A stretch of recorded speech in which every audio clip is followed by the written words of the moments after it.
Well, hello there. It's a new week, which means new Reddit horror stories. We are back on the thread for D&D horror stories or RPG horror stories in general, not necessarily D&D, but it just happens to be that way a majority of the time. Yeah, we're gonna have some fun because we had so much fun last week. We are just sorting this by the top of this week, probably picking the top 3 out of them.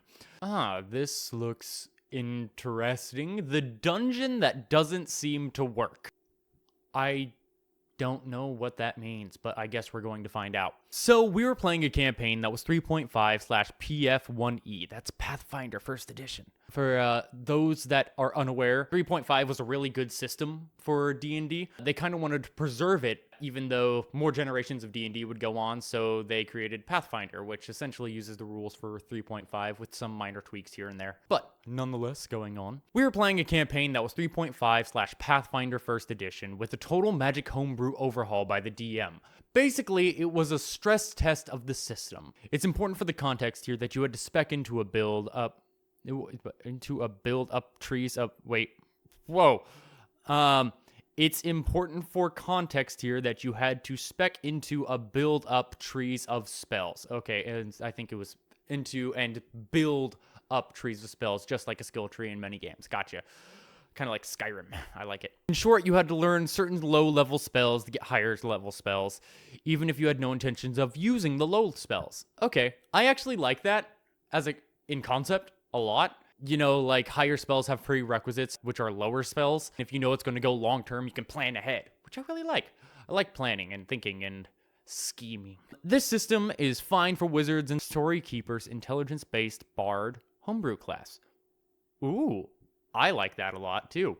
Cool. Before, they could learn more spells from scrolls to make those prerequisites. However, as a cleric, I could only learn 4 spells per level and couldn't supplement that.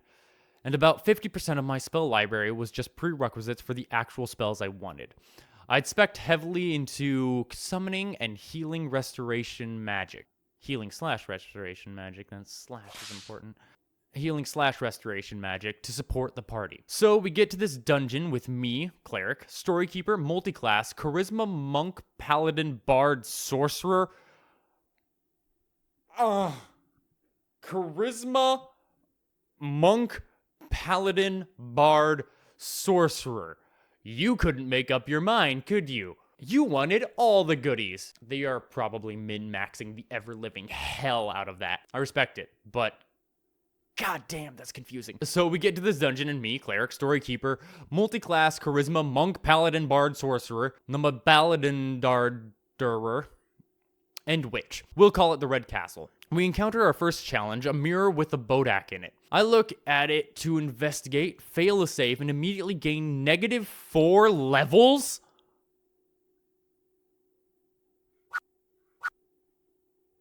-4 level? Wait, -4 level? Is that like a bodak thing? No. One sec.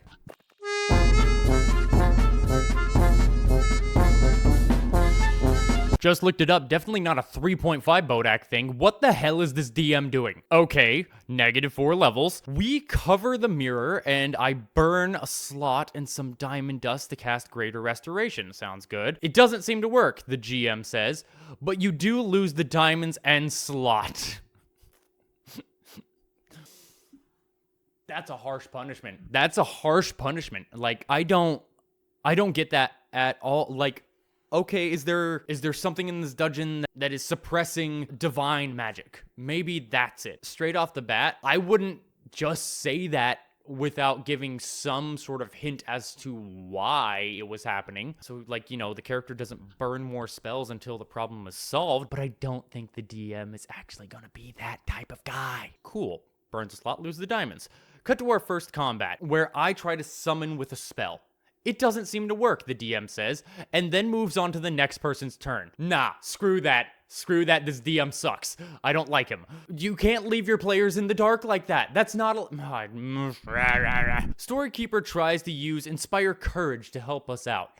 It doesn't seem to work, the DM says. Same for the witch's damage spells, built as a blaster caster. and the monsters seem immune to the multi-class's unarmed strikes. Multi-class built to be the best at that. We almost die and barely scrape by thanks to me leaning on my channel positive energy since my healing spells won't work either. I swear to God, if this DM says that magic just doesn't work when literally, his entire party are casters. Little tip to fresh DMs out there, people looking to DM and stuff like that. Don't negate your entire party's build. That's not fun for anybody. I get it. You want to make it challenging. You want to have your players sweat a little bit. There are better ways to do it than taking away your players' toys. Okay, nothing is working, cool. When we confront the DM after he said, "Oh, I designed it so your main stuff wouldn't work to force you to do other things. Screw you." After having us play a homebrew that forced us narrowly to build for only a few things. Screw you. You went into this, the DM. You went into this saying that this is a magic stress test for the system, and you continue to build an entire dungeon where you can't utilize it as a stress test because the magic doesn't work because, oh, I wanted to try other things. I wanted you guys to think outside of the box. No, screw you. Screw you, that sucks. DMs, don't turn off your PC's skills. Boom! Right in the money. I said it before, I'm going to re-emphasize this. DMs, don't take away your players' fun stuff. This is a game. It's meant to be fun.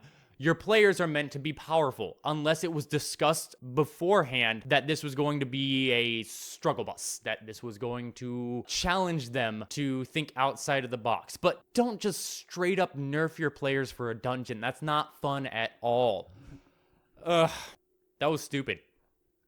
Off to a great start. On to the next. Oh no, I sense a hint of racism coming with this next story, which is titled, "Why is Everything Woke?" And it has a bigotry warning. Remember, kids, we torment the bigots until they either change their ways or exile themselves. Cool! Diving right in. The title may be a bit misleading, but it would make sense later. I used to live in the United States, but due to some problems, I lost my job and had to return to Mexico with my family. It wasn't long before I started to miss playing D&D and Warhammer 40, so I tried to find a game store where I lived. My expectations were very low since in this part of Mexico where I lived, these types of games are not at all popular. But against all odds, I managed to find a small game store. And you would think this is a good sign, and I managed to find people who would like to play, right? Well, not exactly. The people in that store only play Magic, and I don't deny that Magic is fun and all, but nobody there wants to play D&D or Warhammer 40k, and I get it. Hobbies can be expensive and time-consuming. I was told that there was another person who liked to play war games and had miniatures, but my god, I wish it had been someone else. Oh, just imagining what you find in a small-town game store. Pretty sure that's universal. Alrighty then. When I tried to talk to him and wanted to propose to play Warhammer 40k Kill Team, he refused because, in his words, GW has gone woke because the inclusion of femcustodes ruins all the lore. Real quick, before I make fun of him, I'm going to research what this means. One research later. That is ridiculous. This is literally the first thing we've heard this character say, and it's already going severely downhill. For those of you who don't know, Warhammer 40k, mainstream right now is Space Marines being very popular, and femcustodes are female Space Marines. It's gone woke because they put women in the army. Great. Okay, we could try something else. How about Trench Crusade? It is a new game, and we can both learn and use our miniatures as I don't want to play that game either. They could add some woke nonsense, and I don't want to be a part of that. I am straight up imagining this guy, fedora, slicked back, greasy hair, a whisper of a mustache on his face, and he's just like, I don't want to play that game either. They could add some woke nonsense, and I don't want to be a part of that. Okay, we got another incel on our hands. That's great. I just stepped aside and continued to play Magic and ignore him while he started ranting about how the woke mind virus is ruining the entertainment industry. I'm laughing because I've met so many of these people. This is stupid, and I pity them. Just because a game wants to have more inclusion with people doesn't mean it's going to be bad. It just makes it more options. Those options, if you don't like them, don't click on them. That goes for anything. Like, if you don't like it, don't play it. It's real easy. Don't rant about this shit to try and get people to your side, because it's not gonna work. It's safe to say that I'm never going to play with him ever again. Good. Don't. He doesn't sound like fun. This guy honestly sounds like he spends his nights hugging his waifu body pillow while wishing that his Rainbow Dash commander for his deck was real. That's not fun. I don't like him. Luckily, I did manage to convince my brother to play Trench Crusade and Warhammer Kill Team with me, so that's a win in my book. That's good. Like, get your family involved. I mean, I've got my home game that has my siblings in it, so yeah, please get your family involved. Spread the joy that is nerddom of any kind, whether that's Warhammer or TTRPGs, because you never know, they might like it. I just hope that in the future I can find more people to play with, and hopefully they won't be like that guy. They're not all like that guy. They're out there. Promise. You'll find them. Sorry if this is just me ranting. I was just frustrated and needed to get this off my chest. Nope, you're valid. You're valid. That's what this is here for. It's horror stories. Absolutely. It sucks you found that guy. I feel like every game store has that guy, and the best thing we can do is just avoid that guy. You know what I mean? Yeah, no, that sucks. I'm proud of you for not feeding him, if you will, and just kind of turning around and ignoring him. Like I said before, we make fun of the bigots until they change their ways or they excommunicate themselves. Simple as that. Moving on. What the hell? I haven't had a single turn in combat in 5 months. Okay, so just going off first impressions here. Can we go the lighthearted route? I mean, it has a lighthearted tag, but could we go the lighthearted route and say that maybe this DM is just trying to have a more roleplay heavy campaign? I doubt it. Let's jump in. This one is still ongoing, but it's gone to a point where it stopped being funny a while ago. Not a full horror experience, but one of the most frustrating things I've experienced. This was a Pathfinder 1e campaign, just keep that in mind. So around 2.5 years ago, I joined an already started campaign as a substitute for another player. Being the newest player, I decided to adapt and fill whatever role the party needed, and most of them were frontline tanks, Inquisitor, Fighter, Paladin. Since the setting was not a gritty GOT low magic one, I asked if it was okay if I made a glass cannon spellcaster. The DM liked it and the party liked it, so I got to work. I like that. For those of you who are just starting out, I wouldn't recommend, like, if you're going to jump into a campaign that's already started, don't look to, like, fill the holes necessarily that you need, because you'll gain more understanding of what the party needs as you go on and play. So I'd recommend your first time playing, just make sure to play what you want, and usually the DM will definitely be accepting of that. But for people who are experienced players, I definitely recommend, like, for example, in a campaign I ran, I was introducing a bunch of new players, and I brought in a quote-unquote ringer of, like, a player that I've played with plenty of times in the past, and their first question to me was, okay, what's everybody's class? Or, like, what are they missing? And I said, well, none of them thought about being a healer. She immediately said, great, I will be a cleric. And she filled the spot perfectly. Always a good thing to help balance the parties if you can. And if you don't have, like, a direct character in mind, you'd be surprised just choosing that and finding out what fun you can get out of that new role. Rather than going in with a story, it is getting assigned the role and then finding out the story throughout the play, which I really like. I enjoy that a lot. So give it a shot if you're an experienced player. Now, saying the campaign was homebrew heavy would be an understatement. Oh boy. I'm not talking about hybrid or alternative classes, but more of the flavor of what Valda and Kibbles provided for D&D. For those of you who don't know what that means, Valda's Spire of Secrets and then Kibbles Homebrew, they're unofficial D&D source books that you can get different classes from and, like, alternates on classes that already exist. So I believe Valda added, like, a gunslinger and added a witch as well. And then Kibbles made the one that I could think of is, like, artificer variant. It's more flavor rather than homebrew classes. It is twisting existing ones rather than adding new things. I was not comfortable with the system yet, so I asked if it was going to be an issue if I played a raw build. DM said it was perfectly fine. Those classes were just flavor in case someone wanted to try something new, but not a requirement. Okay, cool. The DM seems to be highly encouraging these homebrew classes to add more flavor to it. I'm really glad the DM let the player go as, like, a raw base build from the original source books. Okay, good start. When's it gonna turn? Fast forward to our first fight. I am rocking less than half of the HP of the rest of the party, but I should be fine as long as I know how to position my character. Right? Right? Wrong. Every single enemy will either spawn in combat right next to me, risk multiple opportunity attacks just to down me, or the funniest example, the enemy just so happened to be hiding on the ceiling and dropped right on top of me, downing me before we rolled for initiative. Oh my god. It sounds like the DM is targeting this person. Like, straight up, I imagine the interaction went like, hey, DM, mind if I do a glass cannon build as a spellcaster? Like, you know, I can do a lot of damage, but not have a lot of HP. You think that's okay? Yeah, man, don't worry about it. That'll be great. That'll be a great addition to the party. I think it really balances it out. Okay, cool, man. Yeah, definitely. Oh, I'm going to make him go down so many times. It's gonna be fantastic. Oh. Dude, you okay? Yeah, I'm fine. What's up? Oh, no, you just turned around and started muttering about how you're going to down me every combat. What? No, that wasn't you. That was another dude. That's ridiculous. I didn't think this is what they meant by saying that they haven't had combat in 5 months. All right, let's keep going. They got to the point that they would stand there and wait for someone to heal me so that they could down me again. Just, ha! Gotcha! All right. Yeah, come in. Come in. Yep. Up. There's the light. And ha! Got you again.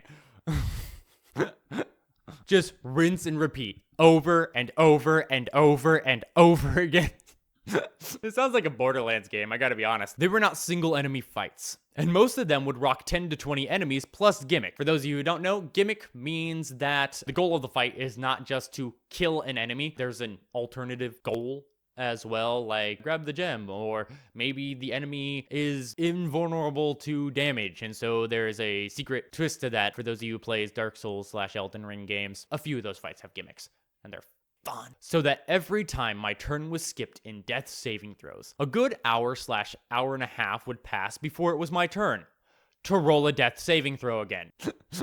I'd bring popcorn. I'd just be sitting there and be like, okay, wait, oh, we're in combat again? Oh, that's great. And I'm down. Cool. I got snacks. Man, I bet this person is so good at building dice towers. It started to dawn on me why every single player had a build that put them in the 3 digits of HP. When I asked my DM about the focus I was getting, they responded with, well, the enemy can see you are a spellcaster, and they prioritize the person that can kill a lot of them easily. Well, the enemy can see you are a spellcaster, and they prioritize the person that can kill a lot of them easily. Wait, hold up. Hit the brakes. That's not a good reason.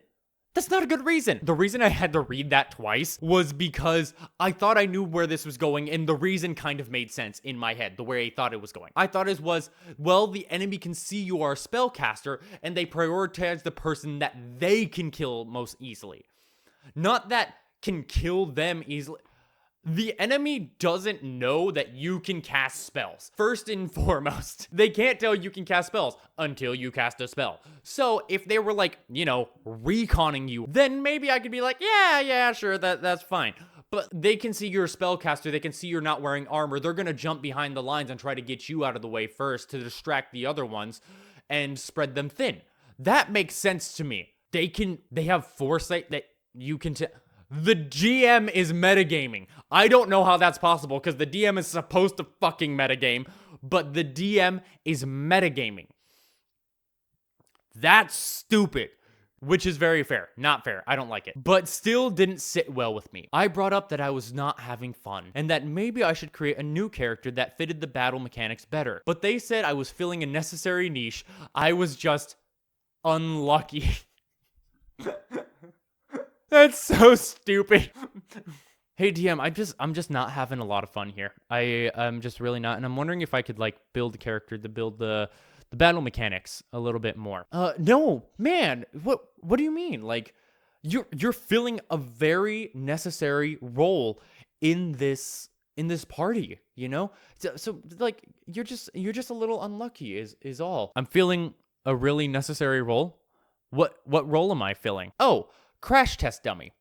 Oh yeah, you say I'm unlucky. Aren't you the one who decide what the enemies do? No, shh, quiet, my sweet summer child. You're very necessary for my enjoyment. He just really enjoys killing this dude over and over again.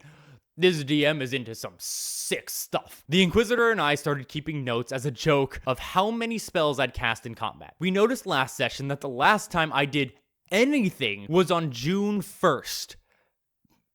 Wait, when was this posted? 4 days ago. Oh my god. June, July, August, September, October, November. That's 6 months without casting a spell, without doing anything in combat.